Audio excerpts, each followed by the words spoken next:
Assalamualaikum warahmatullahi wabarakatuh. Selamat pagi, salam sejahtera. Inilah episod Kekal Tenang yang keempat. Saya Fairuz. Special guest today. We have a special guest today. Nama dia terlalu panjang nak sebut. Panjang Panjang sangat namanya. Nama panjang, gelaran pun panjang, masalah.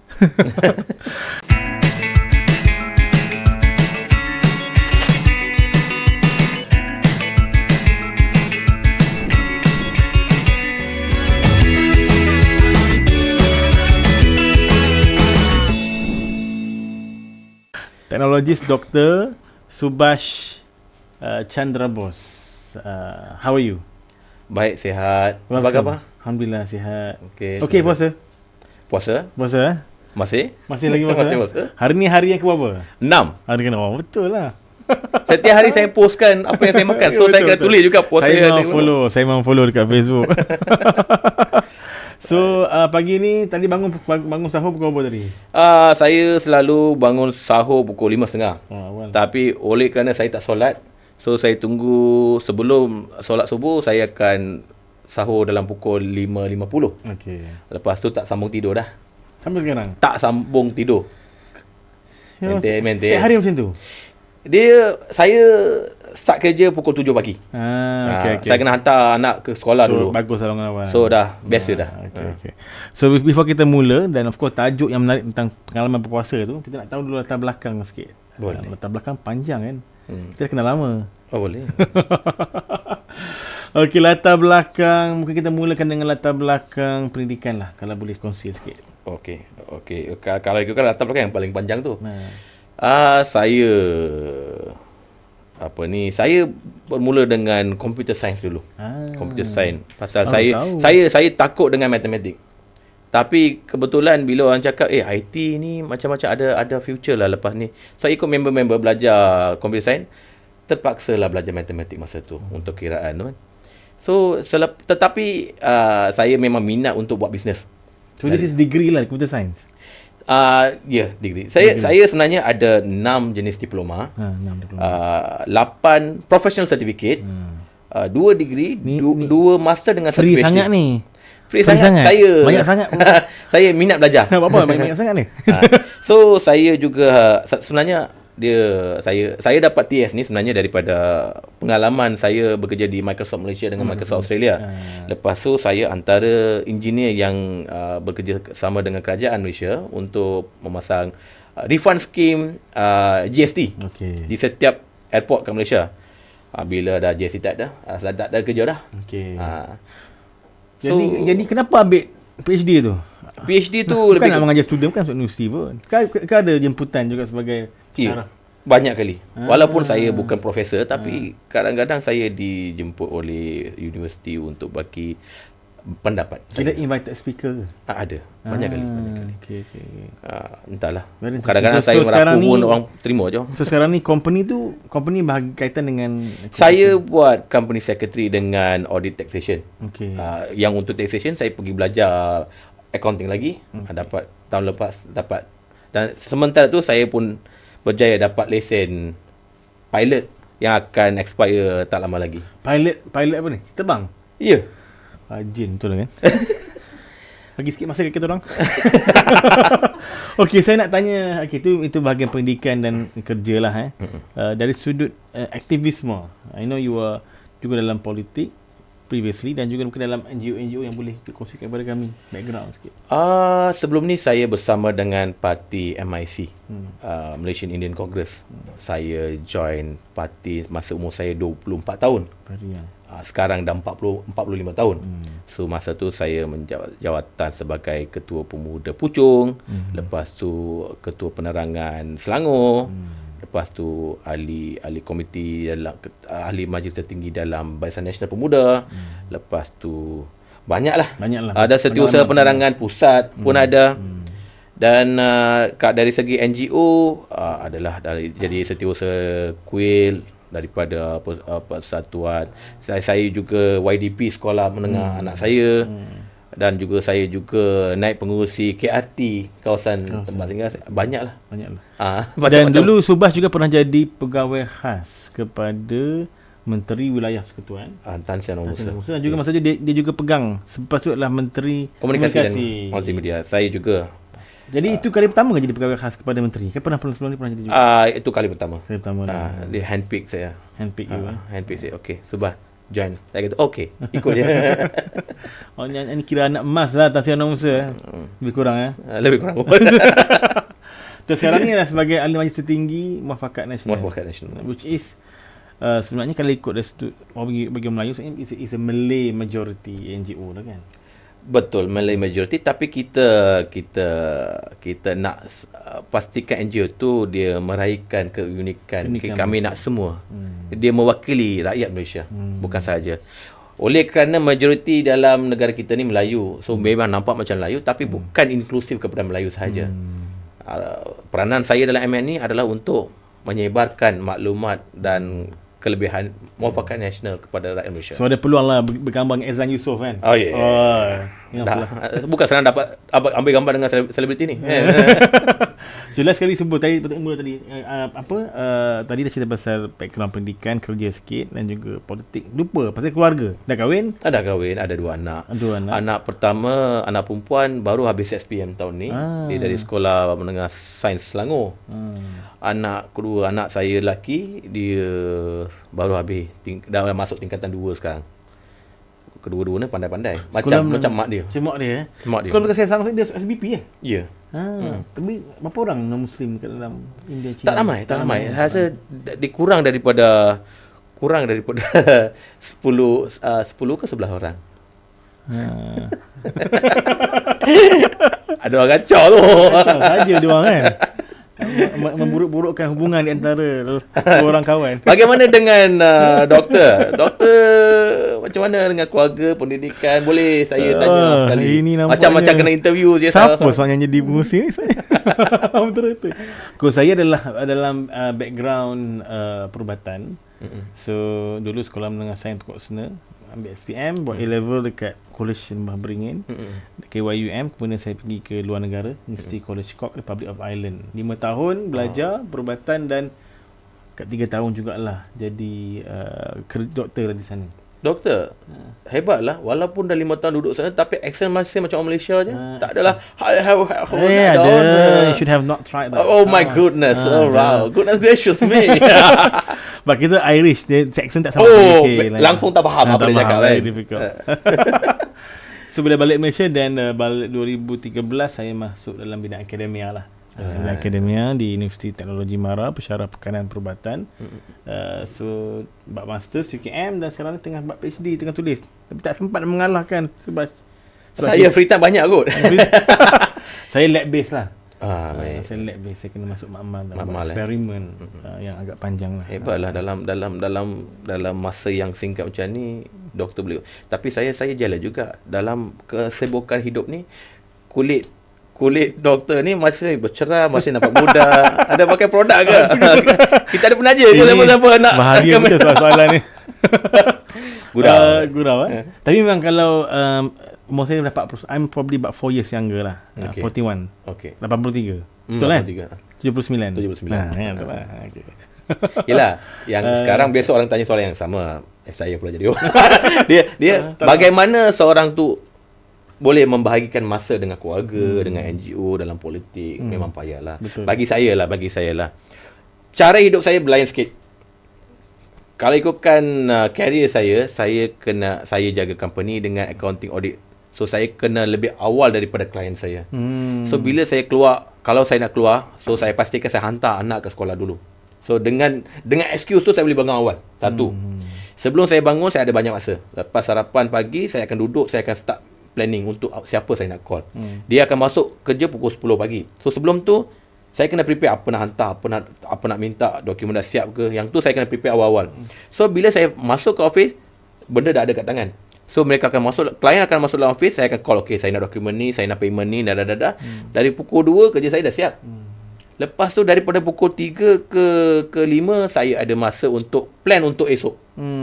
Then bila pukul 4.30 saya akan pastikan balik rumah. Saya tak nak buat masa ataupun problem yang sama yang saya had when I was kid. Di mana pagi mak bapa hantar kami ke sekolah, lepas tu dia orang balik pukul 6, kita orang tak dapat connection daripada parents tu. So saya nak pastikan saya tak follow macam apa yang ibu bapa saya buat dulu. Saya nak pastikan duduk sama dengan Kira anak. misali dah ni. Berapa misali? Saya nak pastikan mereka terima, mereka pun faham apa yang saya buat selama ni. So dengan tu saya dapat banyak masa. Saya akan luangkan masa untuk nak belajar. Tadi anak kedua 13 tahun. Sekarang 14 tahun. 14 tahun. Tahun 2010 Ya. 2000. Lemak dah tanya mak. Mak dia. Pak ni I kena tanya mak. Abang tak ingat. Anak saya 5. Wow. 5. Hebat rajin. Anak pertama 2009. So tahun ni umur dia adalah 15 tahun. Dunia kata ada anak kedua 11, kemudian 9, 7 dan 5 tahun. Rajin doktor. Rajin No. Okay, alright. Okay, so yalah. And then of course selain daripada apa lagi nak cakap ni? Hilang terus idea cakap apa? Yelah kita cakap pasal background. So kita dah Suka makan apa? Saya Favorite food? Saya suka nasi putih dengan dal. Kari dal. Dia dah makan dengan telur goreng dengan ikan bilis goreng. Itu je. Entah, Simple lah. Simple. Saya orang kampung suka makan yang simple. Bila masuk bandar je dah rosak. Macam-macam ada kat sini kan. Semua cheese. Macam-macam cheese. Air som campur cheese pun ada. Dah cuba dah kurma dengan butter. Sekarang tengah famous sekarang ni. Oh ya ke? Tak. Jangan rosakkan saya. Itu kita try dalam segmen lain pula. Okay. So inilah Subhash Chandra Bose, kawan saya. Actually kalau saya rasa saya cadangkanlah tuan-tuan perempuan sekalian yang tengok sekarang ni kena buka Facebook dia. Porque sepanjang Ramadan ni dia akan berkongsikan tentang dia makan apa pagi-pagi dengan dia makan apa buka puasa. Tiap-tiap hari dia akan cerita. Dan mungkin pada kita dengarlah pengalaman dia berpuasa. Saya pun akan catat pengalaman saya. Saya pun akan tanya soalan, minta pembaca minta komen dia. Macam contoh ada sekali awal puasa hari kedua dah pening kepala, sakit. So saya kata, okay, bagaimana cara untuk mengurangkan sakit kepala? Ada yang kata angin masuk lah, lepas tu kita kena kurangkan nilai aktiviti lah, ada macam-macam. Sangat berguna. Walaupun ini tahun ke-6, saya masih belajar. Saya setiap hari belajar benda lagi baru. Kita dengar ceritanya apa pengalaman dia berpuasa. Jumpa lagi insya-Allah. Selepas ini. Yeah. Boleh Boleh. Dahsyat. Boleh tu. Setakat ni macam mana? Okey.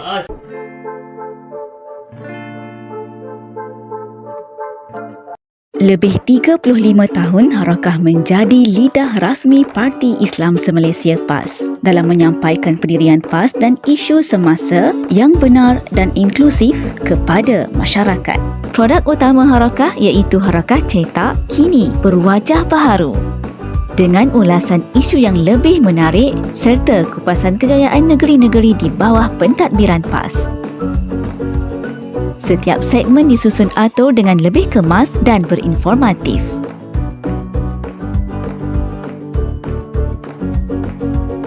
Terdapat lebih banyak kolom pernyataan dari pimpinan PAS.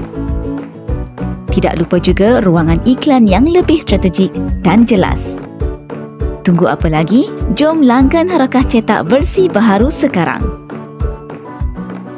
Scan QR Code atau WhatsApp kami di talian yang tertera.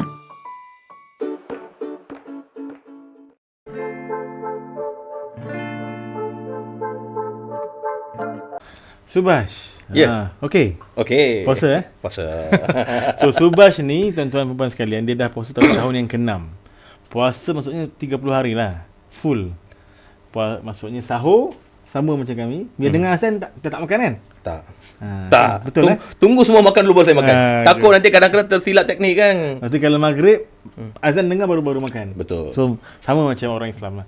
Tapi saya rasa yang macam saya macam agak ni sikit lah. Dia boleh juga buka puasa 6 Syawal tu setiap tahun. Setiap first year. Setakat ni saya tak pernah lepas puasa penuh dengan puasa 6 sekali. 6 sekali. Tak pernah lepas. You know, Syawal yang ke-7 tuan. Tadi kami tengah masih lagi banyak open house lagi tu. Betul. Memang tak habis puasa 6. Dia memang ada banyak rintangan, halangan kena. Saya boleh kongsi pengalaman masa saya kerja dengan Tan Sri Musa. Masa tu pasca Covid masa tu. So orang betul-betul susah nak cari ruang nak pergi buka puasa kan. Tapi kebetulan Syawal pertama dah raya dah, dah buka dah. Hari kedua saya dah start puasa dah. Tapi my whole entire office tak follow. Tan Sri pula panggil dah ada jamuan dalam kementerian. Saya pula okeylah, bukan nak menunjuk-nunjuk. Saya duduk tepi je, dia kata, "Subah, mai, come. Tak apa Tan Sri, no. Masuklah sekali. Tan Sri, saya sambung puasa 6. Dia punya muka reaksi dia, saya yang Islam pun malulah, dia kata. Saya pun tak boleh kontrol. Kata, tak apa belajar Tan Sri. Antara pengalaman yang manilah. Kenapa decide untuk puasa 6 tahun lepas? Apa reason ni?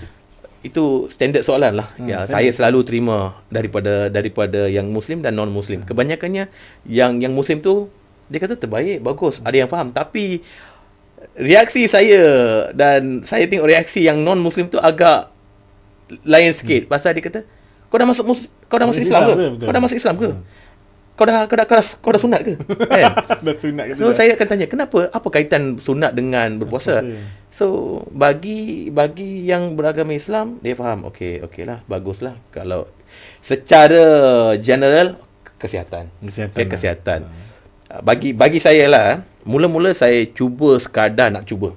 Bagi saya, kalau saya nak memahami sesuatu, saya akan masukkan diri saya dalam satu benda. Jadi daripada kita dengar daripada pandangan orang dengan pendapat orang, baik saya kena merasai, baru saya akan faham. Dan saya sebagai bukan daripada sesuatu, dan saya lebih kepada sesuatu yang lain, saya dapat menerangkan dengan lebih teliti. Walaupun bukan daripada aspek agama, daripada aspek pengalaman saya boleh bagi lebih. Contoh, mula-mula saya saja nak cuba, okeylah, orang kata puasa apa? Puasa agama lain pun ada puasa. Tapi bila saya nampak orang Islam kata puasa kena follow, okey, bagaimana rasa puasa tu? Saya boleh kongsi pengalaman saya sebagai seorang Hindu dan puasa saya bila saya mengambil puasa dari konsep orang Islam. Okey, begini. Puasa dari segi agama Islam, dia lebih kepada menahan nafsu sambil tu mengajar kita ikut apa orang kata spiritual. Spiritual, dia menenangkan hati. Pada dalam sebulan ni kita cuba mengelakkan diri daripada bukan sahaja dalam hal makan. Betul. Cara pemikiran kita, niat kita. Kita betulkan niat kita. Bila sesuatu itu telah dijadikan sebagai amalan untuk lebih daripada 30 hari, ia akan jadi satu amalan untuk seumur hidup. Itu yang saya belajar daripada saya berpuasa. Itu satu. Nombor dua, berpuasa juga memberikan saya peluang untuk bersyukur dengan nikmat yang diberi oleh Tuhan. Puasa biasa, kita sekadar nak menyusahkan diri atau menyakitkan diri kita supaya Tuhan mendengar apa yang saya doakan. Tapi di sini, bila saya berpuasa, bermacam-macam halangan saya akan terima daripada emosi. Contoh, bila okeylah kita sahur awal pagi, so setakat pukul 2, 1 okey lagi, masih boleh. Selepas pukul 2 tangan mula bergetar. Okey, lepas tu semua nampak sedap. Benda yang kita tak suka pun nampak sedap. Air suam pun nampak macam hebatnya kan. So tetapi di mana kekuatan kita, kekuatan minda kita, bagaimana kita boleh menahan nafsu kita. Bukan sekadar nafsu. Bila saya, ini cabaran yang paling dahsyat lah. Puasa tu bukan cabaran besar. Masa kita nak betulkan niat kita tu, contoh, kita tahu dalam hal politik ni, kadang-kadang orang yang separuh masak cakap benda yang separuh telur masak tu, kita nak pergi komen. Kalau saya tak puasa, saya akan shoot terus. Dengan fakta. Dengan fakta, bukan tekan kosong saja. Tapi kita kena pastikan dalam waktu puasa ni kita cuba tak mengores hati dia, sambil menjaga image dia, sambil kita juga jaga adab kita. So kita kena ribat. Itu yang challenge yang paling dahsyat. Tapi tengok you kena serang dekat Twitter semalam. Nampak ada 2-3 kali I terlepas juga, tetapi saya kena balik ke panggung asal. Pasal dia ada teknik dalam cyber trooper ni. Dia bukan nak mencarut, tetapi dia akan cuba menjatuhkan image Saya bagi satu contoh. Saya kata benda ni kalau ikutkan, kenapa salah? Kalau sebagai kerajaan yang bertanggungjawab, kena betulkan kesalahan itu. Tapi tengok cara orang attack saya. Siapalah bagi kau tak title TS dengan doktor? Itu sebenarnya untuk membuatkan saya takut, malu supaya saya tidak akan bertanya soalan lagi. Itu psikologi. So saya akan tanya benda lain.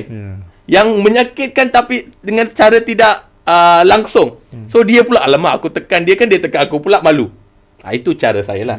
Tetapi salah atau tak salah? So sekarang ni bila sebut tadi tentang yalah menahan nafsu, lepas tu jaga adab dan sebagainya, tu maksudnya tercapai lah. You achieve what saya rasa lah kan, saya rasa saya tak pasti pasal setiap kali saya berpuasa, saya masih belajar. Berpuasa ni bukan sekadar saya okay, saya hari ni tak makan, perut kosong, okay, maintain hari ni dah settle. Tak. Sebenarnya berpuasa ni mengajar kita macam-macam. Kelakuan kita. Saya nampak saya ni tenang. Macam program kita, kekal tenang, saya masih kekal tenang.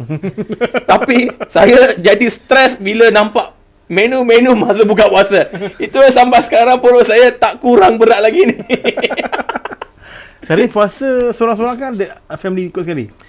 Family masih tak dapat terima yang saya puasa, kerana setiap kali saya yang bawa mereka keluar makan-makan macam-macam. Tengok TikTok, oh ni kedai baru kan, saya yang bawa. Tapi dalam bulan ni mereka terpaksa tunggulah. Mereka masih belajar.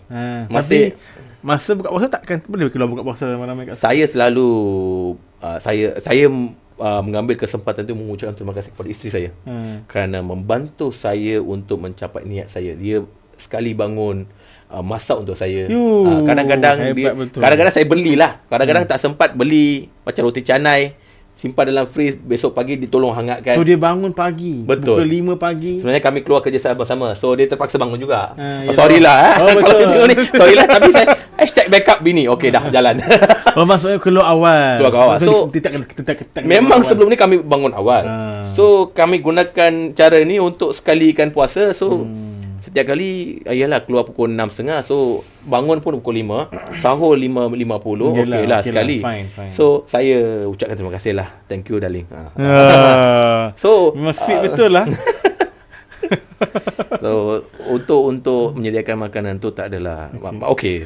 Bila dah puasa ni 30 hari tu, okay, macam dia kalau fadilat puasa 6 Syawal ni bagi orang Islam. Kalau kita baca puasa 30 hari Ramadan, 6 hari Syawal, seakan-akan berpuasa the whole year. Itu yang kami percaya. Baik. Sebab kenapa puasa 6? Dah cukup 30 hari. Betul, saya cukup. Setuju. Ramai yang tanya juga sama-sama, kau level kau sampai 30 dah lah, kau jangan paksa aku. Bila aku nampak kau yang buat, aku rasa macam saya mula-mula saya tak tahu yang kalau kita sambung puasa 6 ni seakan untuk setahun. Tapi bagi saya, bukan nak kata profesionalis lah, tapi saya rasa kalau kita nak melakukan sesuatu, biar habis, biar betul. Bukan, itu yang saya kata, saya nak puasa ni bukan sekadar nak pastikan saya ni tak makan, tak. Kalau jika dikatakan okey, ini yang cara yang sepatutnya, tak paksa. Bagi saya bukan Islam, benda tu tak jadi wajib. Tetapi bila kita melakukan sesuatu, biar benda tu betul. Bagi habis lah. Tak salah. Kalau you boleh puasa untuk sebulan, takkan 6 hari tu tak ada isu besar. Tak benda kan. Tak benda. Tapi besar lagi cabaran dia. Makan open house. Dulu tu masa tu ya, saya sangat setuju. Masa tu lah orang akan panggil untuk open house. Masa tu lah orang nak belanja. Tapi ketabah hati tu pun kena jaga. 6 hari je. 6 hari. Tapi 6 hari ni puasa ni memang sejak daripada tahun pertama puasa terus tak. Betul. Maksudnya ni kan tahun ke-6 puasa 30 hari plus puasa. Thanks 6. To God. Kawan-kawan saya semua ni memang betul-betul support saya. Kawan-kawan daripada Facebook pun support. Dia kata, okey tuan, tak apa, follow. Dia kata, kan 6 hari tak apa, jalan. Tapi cuma biasanya yang open house ni selepas Syawal kedua dah start dah. Ya, tapi sekadar untuk ikut kepada jemputan tu saya pergi, tapi cuma saya akan just hey hi, tak makan tapi lah. tak makan. Saya kata okey, tapi mereka pun menghormati kalau saya tak makan pun, kata tak, saya masih puasa. Mereka pula rasa macam bersalah. Betul ke ni, kata memang tak jumpa Subhash banyak tak makan. Itu serba sedikit pengalaman saya dalam berpuasa lah. Kalau dalam konteks kita nak merasakan keperitan orang lain, contohnya kita di negara-negara yang lain mungkin kurang tak ada makanan dan sebagainya. Do you think it helps puasa ni? merasai bila kita dalam keadaan dalam comfort zone. Macam saya ni asal daripada keluarga miskin dulu. Dulu memang nak makan KFC pun kena tunggu setahun sekali. Yalah KFC tu masa tu makanan orang kata apa mewah, orang kaya. Tapi ayah saya seorang pesakit TB. Mak dia tak boleh kerja kuat. Dalam sebulan dia kerja mungkin dah 15 hari, dia bawa lori. So mak saya seorang pekerja di kilang. So anak beradik 3 orang. So masa tu kami pernah melalui masalah situ. Kadang-kadang tak cukup makan, kadang-kadang beli satu mangkuk nasi kita akan share. Pernah melalui. So sekarang bernasib baik, bersyukur kerana hidup saya dah berubah. Dan saya, bila saya berpuasa begini, saya akan terasa kalau kita bernasib baik, negara yang indah ini, kita lahir kat sini, kita dapat peluang macam-macam. So bila kita melalui proses puasa ni, masa tu kita akan rasa lapar. So kita dapat peluang bagaimana perasaan keadaan orang yang tak dapat di negara-negara yang miskin ataupun negara yang melanda perang. Betul. Bagaimana perasaan mereka, kita akan dapat rasai. Kita duduk sini, kita nampak kat TV, Palestin gaduh. Tapi cuba berapa di antara kita yang betul-betul menghayati. Saya juga nampak ada juga yang sekadar dalam Instagram, okey saya puasa, lepas tu bubuh gambar-gambar perang di sana, lepas tu gambar jalan sana jalan sini makan makanan mewah. Tak sensitif lah. Saya pun nak post, tapi saya pula rasa macam okey, orang masa puasa, orang kita kena tunjuk yang kita ni kesederhanaan. Biar kita rasa keperitan hidup mereka. Tak sampai hati saya nak post. Saya pun selalu buka puasa dengan makan makanan mewah. Kalau ikutkan. Betul. Tapi saya tak sampai hati nak postkan benda tu. Rasa sensitivity lah. Sensitif. Kita kena hormat mereka lah. Empathy, betul. Betul. Okey. So tu je kot dah menarik panjang cerita tentang puasa ni. Kan saya rasa kalau tuan-tuan perempuan sekalian nak tahu lagi pengalaman Subhash dalam berpuasa, boleh pergi ke Facebook beliau. Facebook lah selalunya dia cerita pasal puasa ni. Kat Twitter tu dia perang sikit. Dia kurang sikit pasal puasa-puasa. Ya, ada muka lain situ. Muka lain situ. Sama je kita ni. Kita sedikit berubah. Kita ikut kepada konteks penonton dia lain. Instagram fashion lah, lifestyle. Okay. Twitter lebih kepada pendapat. Mungkin paling kita minta supaya Tuan Subhash buka TikTok. Ke dah ada TikTok? Tak ada. Saya skodeng adalah tengok orang punya. Tengok orang. Untuk cerita tentang pengalaman dia berpuasa. Okey, terima kasih. Jumpa lagi dalam part yang ketiga. Kekal Tenang, episod yang keempat. Tenang je. Tenang.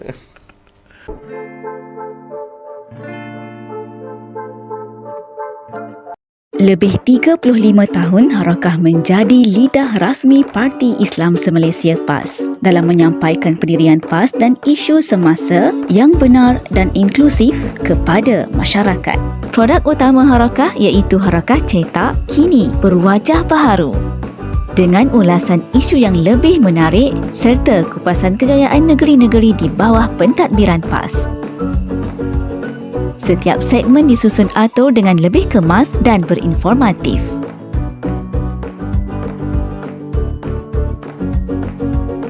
Terdapat lebih banyak kolom kenyataan dari pimpinan PAS.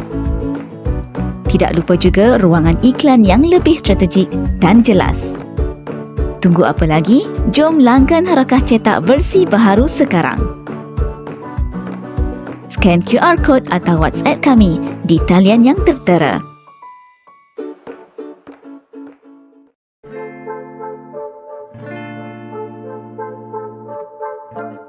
Okey Subhash, kita nak bincang pula tajuk perpaduan.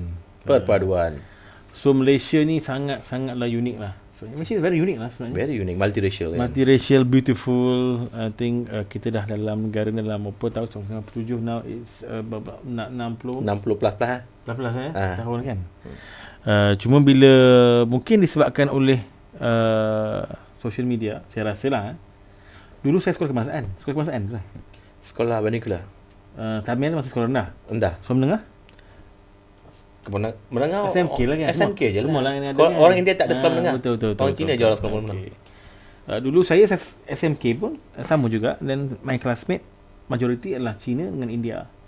Dulu kawan saya sebelah yang Cina perempuan tu suka Raihan, suka A to Z, Siti Nurhaliza. Lagu-lagu Melayu lah dia suka. Betul. Saya hardcore fan KRU. KRU Oh, KRU. Dengan UKIS. Dengan UKIS. Sungguh ku merasa resah. Yang ni kena cut lah ya. Takut hancur program. Jadi masa kita dibesarkan dulu, rasa macam suasana tu harmoni. Tak tahulah, mungkin lah this is my point of view. Cuma sekarang pun nampak macam mungkin sosial media kot. Sosial media Tensing sikit lah. Saya boleh summarize kepada dua jenis, yang dari sekolah menengah dengan sekolah vernacular. Yang pelajar datang daripada sekolah vernacular dengan sekolah yang bukan Melayu datang daripada sekolah kebangsaan. Sekolah rendah kebangsaan. Sekolah rendah kebangsaan. Dia ada banyak jenis dia. Macam biasa orang kata pelajar-pelajar yang bukan Melayu datang daripada sekolah vernacular ni mengasingkan diri lebih kepada etnik dia sendiri.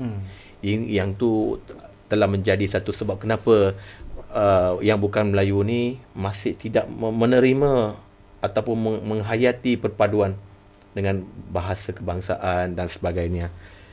Saya walaupun asal daripada kampung Melayu, tetapi saya pergi, pelayan saya hantarkan saya ke sekolah vernacular. Okey. Ini pengalaman saya.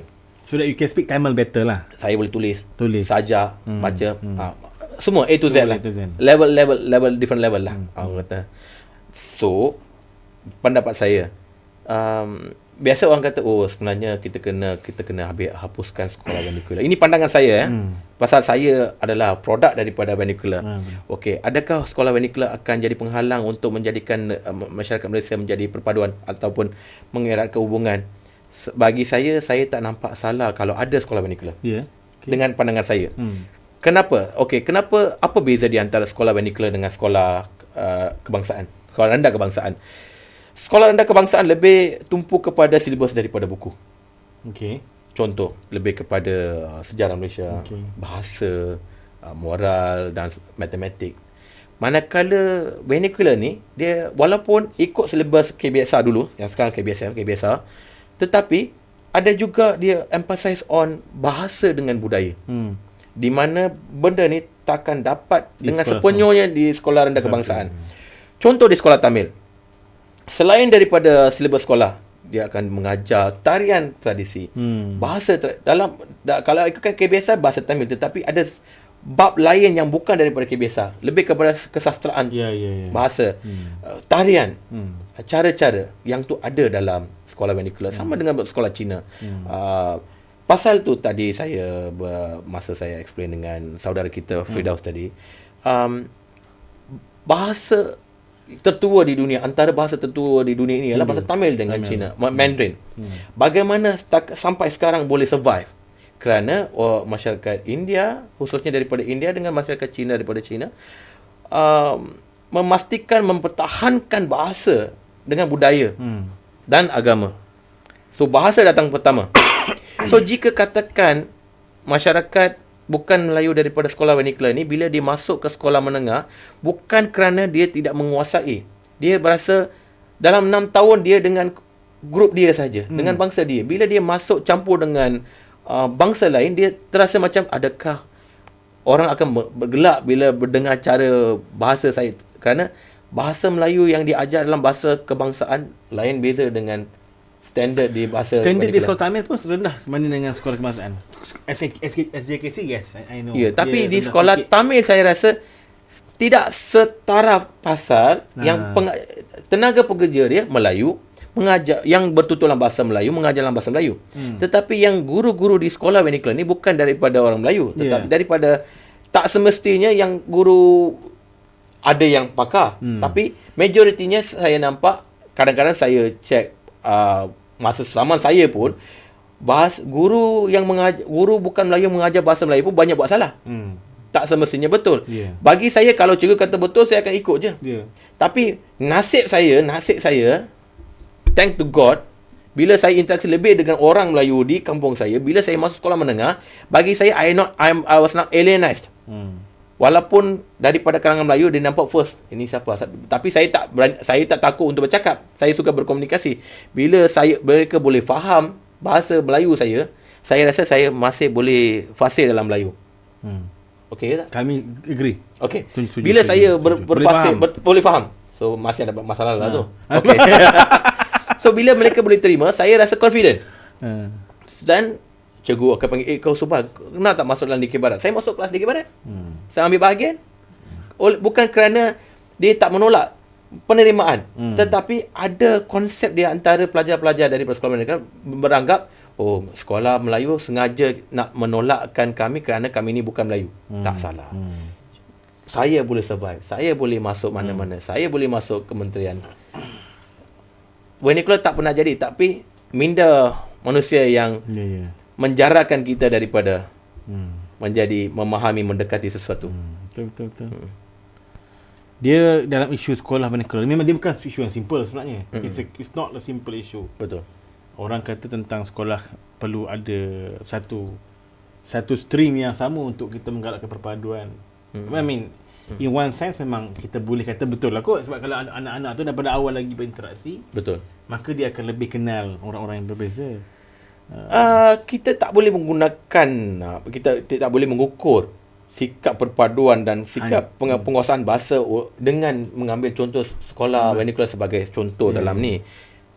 Saya juga nampak ramai di antara kita yang bukan Melayu fasih walaupun dari vernacular. Kenapa mereka pilih? Bagaimana mereka boleh menjadi baik, pertuturan boleh menerima? Kerana penerimaan jiwa dia untuk menerima benda tu yang sangat penting. Kalau kita bagi peluang, kalau you tak mahir, macam contoh, kalau kamu nak pastikan dapat tempat dalam tempat kerja di kerajaan, markah kau dalam bahasa kena tinggi. Itu memaksa dia secara langsung dia kena pastikan dia fasih. Kalau kita bagi peluang, tak apa, yang ni tak apa, kita bagi peluang lain. Saya terus terang UEC. Kalau UEC, dengan kelulusan UEC tak perlu ada SPM, you boleh masuk Singapura, you boleh cari kat Taiwan.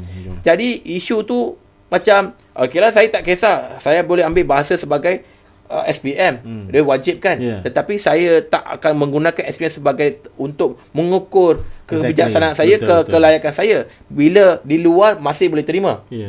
Tetapi bagaimana you menghayati? Kalau you nak jadi warga negara Malaysia, kau kena menghormati perlembagaan. Kau kena fasih bahasa Melayu. Itu bukan soal you nak ke tak nak. Itu adalah dia ada orang yang berhujah bahawa kalau yalah nak kerja, macam cakap lah, nak apply kerja, nak apply untuk belajar, kalau tak perlukan bahasa Melayu, why should I bother? What that kind of pemikiran yang ada. Saya masih tak setuju dengan bila kita dah berdeka dah 60 tahun, masih sampai sekarang you tak boleh fasih dalam bahasa Melayu. Apatah Bangladesh dengan Myanmar boleh belajar dalam 30 hari. Pelik tak? Pasal dia ada ketekanan dalam hidup, kau kena survive, kau kena belajar satu benda. So dia belajar. Kenapa Bangla sekarang boleh buat niaga kat sini, boleh bercakap fasih dalam bahasa Melayu, sedangkan kau dah tinggal sini 60 tahun masih I, you, a pun tak faham. Ini bukan nak attack direct kepada sebuah kaum, tidak. Cuma kita tanya kita diri sendiri. Kita sepatutnya bersyukur. Kita dah lahir di sini. Kita bukan generasi pertama. Kalau generasi pertama, okey, saya faham. Baru sampai. Ambil masa. Apa yang saya perlukan ialah saya nak survive. Okey, saya kena belajar. Okey, fine. Mungkin dah senior kan. Dah susah nak belajar. Apa excuse kau, you dah jadi generation ketiga, empat, masih tak faham. Tapi saya nampak SPS kau. Tapi bila bercakap lain. Maksudnya, walaupun badan di sini, rohani kat sana. Jiwa you kat sebelah sana. Saya jumpa ramai kawan-kawan saya yang memang boleh menulis, kalau peperiksaan penulisan markah tinggi. Tapi bila bercakap tak boleh. Tak boleh nak apply. So mana wujudnya masalah di sini? Dan saya juga nampak tak ada usaha kerajaan semasa sekarang ni bagaimana nak rectify benda ni. Saya tak nampak. Yang saya nampak ni kita tengah sibuk bercakap pasal bakutih saja. Macam masalah ekonomi sekarang. Bakutih je. Macamlah kita pengekspor terbesar bakutih yang menjadi skala untuk mengukur duit masuk keluar ekonomi kan. orang Malaysia memang suka bincang isu panas-panas ni. Dia suka. Dia diversion. Kita nak bodohkan rakyat lah tu. Oh, ni dah masuk politik ni. Okey, jadi tenang. Tengah puasa, jangan lupa tengah puasa. Tenang. Pandangan Profesor Dr. Teo Kok Siong. Saya pernah jumpa dia, saya peribadi beberapa kali lah. Dia kata dia ni orang Kelantan. Kita tahu China, India, Kelantan ni dia lain sikit. Dia agak lebih waras. Assimilation bagi dia, saya lebih waras. Dia sangat bagus lah di Kelantan.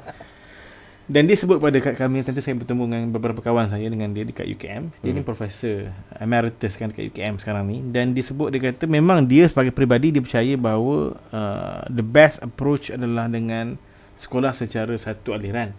Tapi bila dia dah terlalu lama sangat dan dah establish lama, maka untuk kita hapuskan it's not going to be benda yang realistik sangat, sebab akan ada banyak resistance daripada pelbagai pihak. Betul.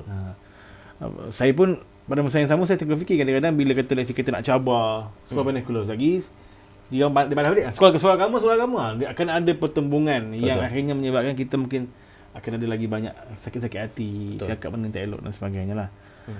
Jadi pandangan itu saya rasa yang terbaru tu berkaitan dengan isu di mana orang lain, satu bangsa melihat bangsa yang lain sebagai lebih rendah disebabkan oleh saya petik soalan yang menjadi isu ialah profesor kata sekolah rendah kebangsaan Cina menjadi tempat menanam kebencian bangsa di situ. Apa pendapat anda? Oh, ni balik kita kena. Saya ada pengalaman. Soalan tu agak kena sebab saya ada pengalaman. Saya pergi A-level. I have a very very very good friend of mine, Chinese. He knows who. Dia tahu lah, kalau tengok tahu siapa dia tahu lah. Dan memang dia sekolah Cina, daripada sekolah sampai sekolah menengah, bukan sekolah rendah saja. Menengah sekali. Memang lama. Dia kata memang kita tak boleh kata it's a general thing bagi saya lah. It's always an isolated case ataupun kes-kes terpencil ataupun kes-kes yang tidak berlaku pada semua sekolah. Kita kena being fair lah. Tak boleh kita terlangkup semua. Betul, it's not fair. Memang dia kata cikgu dia memang kan memberikan message memandang rendah lah kepada kaum yang lain. Tapi bila dikawan dengan berjumpa dengan orang Melayu di college, okey je. Everything is fine. Maksudnya dia boleh adapt dan dia boleh untuk tidak pun mengamalkan apa yang telah pun didoktrinkan oleh guru dia. For me benda tu berlaku.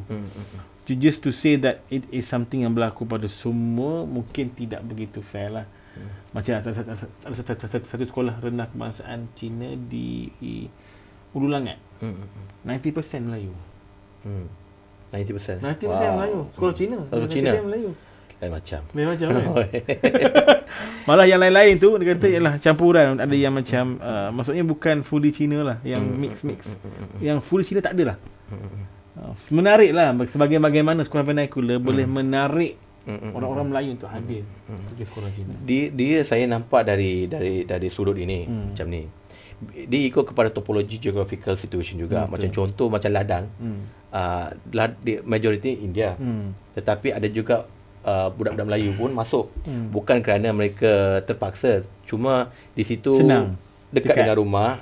Transportasi transport pun tak, sekarang mahal, naik bas pun, so dekat dihantar. Lagi satu tu saya nampak sekarang masyarakat Melayu dah mula hantar ke sekolah Cina supaya anak boleh belajar bahasa. Exactly. Betul. Kelebihan lah. So ada sekolah, ada orang Melayu masuk sekolah Tamil? Ada. So tapi kita balik kepada soalan tadi Profesor Teo tu. Pandangan saya lah. Saya selalu petik kepada pandangan saya. Saya bukannya lawmaker, saya bukannya menteri. Kalau saya cakap satu akan jadi akta, tak. Sama juga dengan Profesor Teo. Profesor Teo dia bukan orang biasa. Bukan a man on the street cakap sesuatu, ataupun dia bukannya daripada Jabatan Pendidikan ataupun seorang menteri. Tidak, dia seorang profesor dari ahli akademik. Kalau beliau sebut sesuatu tu bukan dia, saya rasa dia bukan sebut sesuatu untuk merosakkan imej dia. Betul. Maksudnya ada sesuatu berlaku bukan di semua tempat, ada, tapi benda tu wujud. Betul. Wujud. Bila wujud, beliau sebagai seorang akademik, dia nampak isu tu, dia bagi pandangan dia. Betul. Kalau ada isu, dia bagi ruang untuk kita membetulkan isu tu. Benda tu berlaku. Betul. Mungkin sekolah, bukan sekadar sekolah Cina saja, sekolah Tamil juga. Tetapi untuk apa? Kita kena faham. Saya cuba melihat kepada sudut yang berbeza pula. Kita ambil contoh dalam ceramah agama. Katakan ceramah agama ni saya ambil di kawasan Kedah, Perlis, Kelantan.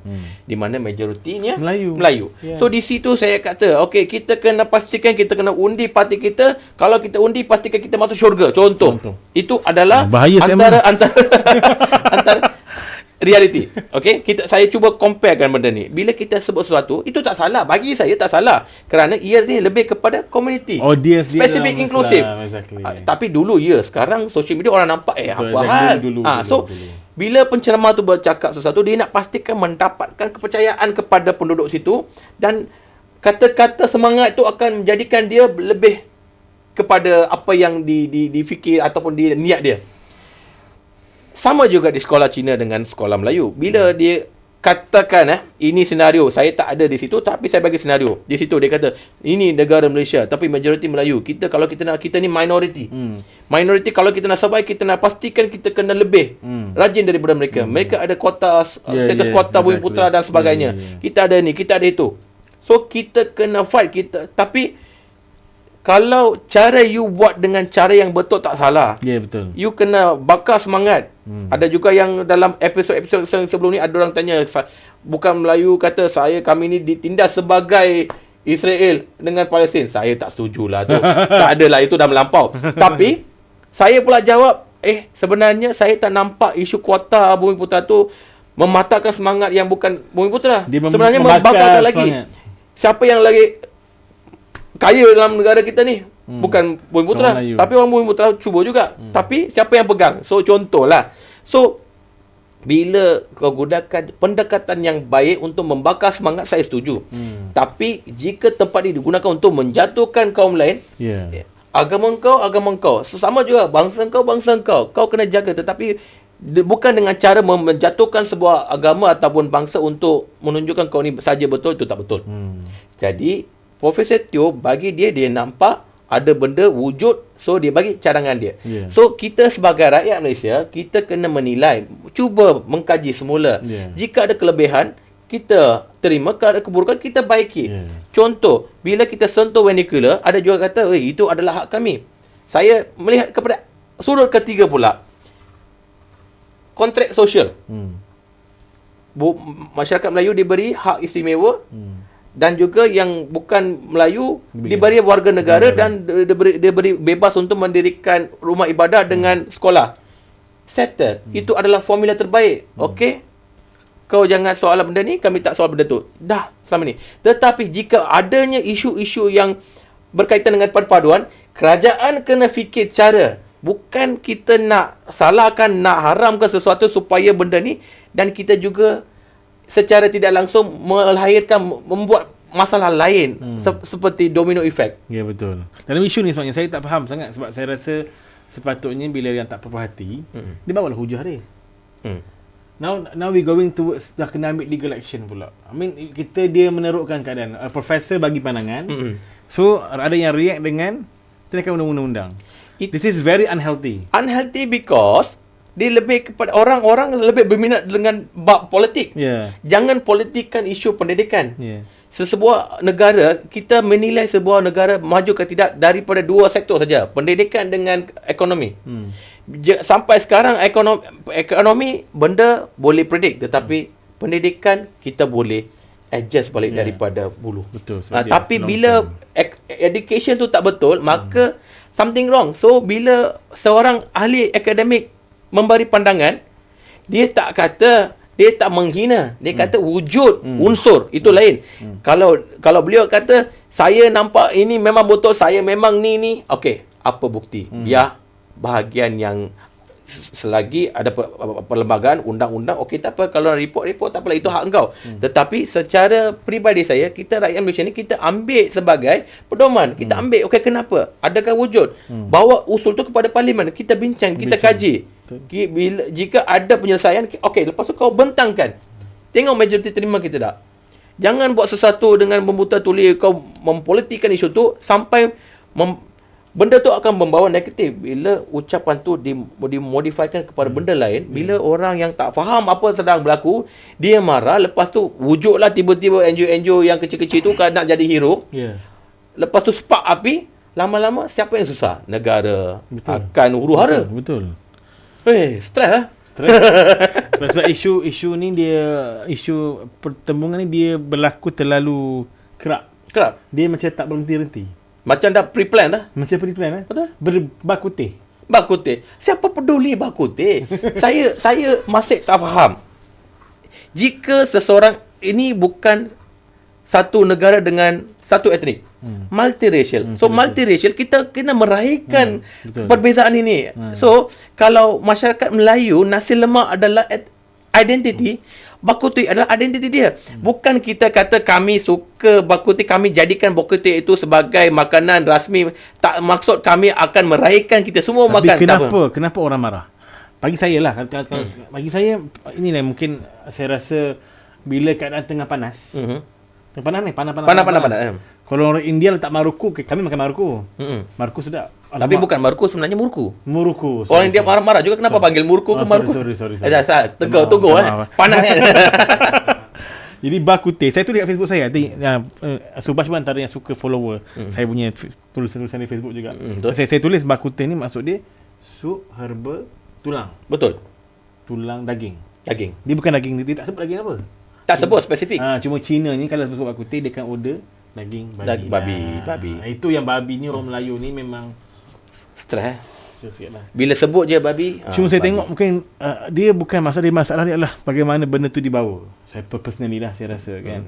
Dalam keadaan bila orang tengah duk heat temperature tengah tinggi, you introduce something yang foreign yang bertentangan dengan ajaran. Jadi dia spark. Bagi saya saya sebut saya kata kalau kata betul-betul nak masuk bagi saya I have no problem bak kutih sebagai personally. Tapi mungkin cara dia adalah dengan bagilah orang Melayu rasa tu bak kutih halal. Bagi dia orang rasa part of you. Saya lah. Saya pernah cuba cikutih. Okay. Saya pernah makan lamb kutih. Ada. Dia buat bak kutih tapi dia guna daging lamb. Sedap. Kita kena belajar asal usul dari mana wujudnya bak kutih. Kalau ikutkan sejarah, bak kutih adalah ciptaan orang Malaysia. Bukan daripada China. Nombor satu. Nombor dua, ianya adalah sup herba bagi mereka yang kerja sebagai kerja buruh di pelabuhan. Tu yang berlaku, benda tu wujud di dua tempat, Pelabuhan Kelang dengan Pelabuhan Singapura. Di mana orang Cina yang kerja di dalam pelabuhan, dia memerlukan dia kelaparan, dia perlukan zat. So dia ciptalah sup herba ni, dan sebagai tambahan pula rasa dia boleh campur dengan ayam ke daging ke ginzir ke. So bila lama-kelamaan bila orang Cina suka makan daging babi tu, dia lebihkan kepada yang tu. So majoriti dia makan. Tak semestinya benda tu boleh dimodifikasikan kepada cita rasa bangsa lain. Boleh. Tak salah. Cuma saya rasalah kenapa benda ni jadi panas. Bila kita nak mengkonsepkan, nak menunjulkan negara ni sebagai negara Islam, bagaimana pula tiba-tiba wujudnya nama bak kutih ni secara umumnya bila kita dengar, itu sup daging babi. So bila tu, negara Islam kenapa ada makanan haram? Itu tanggapan orang. Kita kena clearkan, kita kena pastikan ini adalah negara Islam. Tak salah. Selagi bila konsep negara Islam ini boleh mendukung, boleh menjaga kesejahteraan semua bangsa, sambil menjaga kepentingan kaum masing-masing, tak salah. Itu kita kena clearkan. Nombor dua, kalau majoriti kita nak jaga semua, setiap kaum ada makanan identiti. Ini bukan kita pinjam daripada China, kita kata makanan, tak. Masyarakat Cina daripada Malaysia ada makanan sendiri. Dia ada tradisi. Okey, kita boleh ada beberapa makanan rasmi. Tak semestinya satu. Kalau tengok list nama tu panjang sebenarnya. Panjang. Ada setiap iban ada. Ada badai, ada tosai, ada macam semua bangsa ada. Tapi memang kalau kau petik benda tu untuk nak jadikan isu rasial tu, saya memang bantah. Saya rasa temperature tengah naik, suhu naik. orang nak naik alihkan perhatian untuk suhu benda-benda. naik ni anything yang boleh ditwist akan jadi satu isu lah. Betul. Saya setuju. Boleh cubalah. Saya pernah makan bak kuteh lamb, sedap. Halal Memang halal lah. Dia memang buat traditional Chinese bak kuteh, Tetapi dia guna daging. saya selalunya kalau nasi Daging jumpa pun kambing. saya akan pastikan kedai itu ada hak cop halal. Baru saya masuk. Saya ada cadang kala di Facebook saya kata kalau boleh cantiknya we have a lot of Chinese Muslim restaurant. Betul? Introduce lah bak kuteh Introduce yang halal. Begitulah jadinya Rasa. mamak, kedai mamak banyak. exactly. Kalau you nak minta orang Kedai mamak memang orang tahu. Islam makan kedai orang India, isu dia macam mana kita sembelih. Yeah. Kalau lebihkan kedai mamak, orang bukan orang semua. Islam boleh makan. Semua ada situ, Cina ada, India, Melayu semua ada. Semua ada. So jadikan lebih kedai Cina Muslim. Betul, Elok kan? betul, Kita pun boleh rasa. Betul. Kan? Cadangan terbaik. Kita memang unik. Betul, kita unik. Kita kena raikan keunikan tersebut. Okey. Satu lagi isu yang baru panas. Tengah panas lagi. Apa tu? Isu stokin. Penat kan? Bagi saya, simple, biadab. Biadab kan? Saya terus terang Biadab. Kamu tahu benda tu akan menyakitkan agama. Kenapa kau pilih? Purposely done. Purposely done. Saya tak pandai baca Jawi. Tapi bila saya nampak Dia tahu. tulisan tu, saya tahu. Dia tahu. Saya selalu tengok dalam Yalah. kedai, Ya. tempat. Ya. Saya tahu. Kalau kamu tahu benda tu salah, masih kau nak buat tu, memang kurang ajar. Dia sengaja nak provoke sebenarnya. Betul? Saya setuju. Jadi, Ada banyak benda nak jual. Kenapa nak cari pasal? Betul kan? Okey. Oh. Kalau tak bagi tadi signal, sambung lagi setengah jam. Sombong lagi setengah jam tadi. Kan? Topik ni hangat. Topik perpaduan banyak. Perpaduan. cerita. Kalau kita sentuh topik perpaduan ni, ini bukan isu orang lain, ini isu kita. Betul. Bersama Melayu dengan India boleh duduk semeja, boleh bincang. Kan? Saya rasa isu perpaduan ni sebenarnya yang paling penting kita adalah kita kena banyakkan berinteraksi. Kena banyak jumpa. Kena banyak discuss. Kena banyak share. Kena banyak Itu yang setiap topik yang saya selalu sebutkan ayat ni. Tak faham. Tafahum. Mendekati, Ya. memahami. Betul. Kan? Kalau tak kan kita assume. Assume. Kita hanya teka-teka lah. Macam puasa lah. Saya selagi saya tak cuba, saya tak tahu. Tak tahu kan? Tak kenal maka tak cinta. Betul. Kan? Sebabnya isu tu. Alright. Jadi kita harapkan bahawa sebenarnya memang antara perkara yang perpaduan ni memang isu yang ramai orang bercakap tapi mungkin dia tak faham cakap apa. Betul. Sebabnya dia tak berinteraksi. Dia tak boleh bercakap hanya baca berita, you komen, tak boleh. Betul.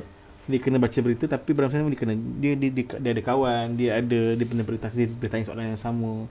Tanya-tanya mendapatkan penjelasan, pandangan. Then you have a bigger world view. Betul. Perpaduan adalah teras kepada kemakmuran negara kita. Betul. So kita kena jaga. Negara ini adalah negara yang aman, yang kita kena jaga dia punya kebahagiaan, keamanan, kesayang dia. Semua orang kena berusaha ke arah itu. Dan masih tenang. Masih Kekal tenang. tenang. Kekalkan Kekal ketenangan di Malaysia dengan kita memperbanyakkan lagi perbincangan dan diskusi Betul. isu-isu yang sensitif ini, insya-Allah. Kita rehat dulu. Rehat dah. Habis Habis dulu. dah. Dah habis dah? Dah. Oh. Macam tak cukup. Tak cukup kan? Okay, alright. Okay. Terima kasih semua. Jadi saya nak ucapkan terima kasih di atas kehadiran sahabat saya Dr. Subhas Chandra Bose pada hari ini di atas perbincangan berkaitan dengan puasa dan juga perpaduan nasional yang rasanya memang sangat menarik. Kena panggil lagi lah, insya-Allah. Tak cukup tadi. Tak cukup kan? Tak cukup. Tak cukup. Banyak Panggil benda lagi. berbincang lagi.